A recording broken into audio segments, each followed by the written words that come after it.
Бос убактыларында ушундай тигүүчүлүк менен шугулданам. Көбүнесе кол менен токмачылык менен шугул. Токманада токма сабаклардан токуп шубуклар үлкөн көлөмдө, мисалы гамаш, жемпирлер, азыр мындай орамаллар, жеңсизлер үлкөн.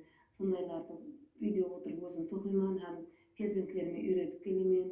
Мен өмүрдө эмнеге жетишкен болсом, мисалы, азыр жас келинчек убагымда, мисалы, мен бул өнөрдө давамлап кетемин деп ойлаганым жок. Себеби мен өзүм окуучуларды косук дөбөрөгүнө даярдай турган элем. Кийин өзүм режиссер болгондон кийин драма дөбөрөгүн алып бара турган элем.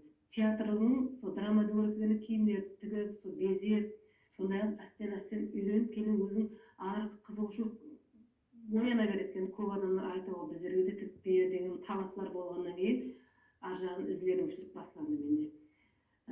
Сөйтүп мен азыр өзүм да хайран калам. Мен өзүм азыр кожалыгымды көбүнесе өнөрүмдүн аркасында кожалыгымдын мына казанын кайнап турган.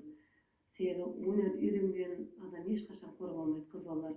Себеби мен өзүм азыр токууду, тигүүдү үйрөнгөнүм кыска убакытлары, мисалы шарфлар, топтулар, жеңсизлер, хамма нерселерди токуп базарда бир адам алып калат, бир адам сатып алгандан кийин акчасын эсептесет.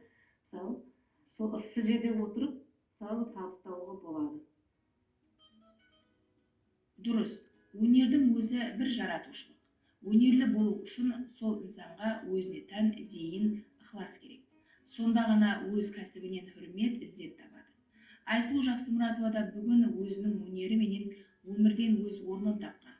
Бұл өнер иесі менен сәубет құрсаңыз, сізге дәуірдің талабын, өнердің өзіне жарасатұғын сырларын ерінбей айтып береді.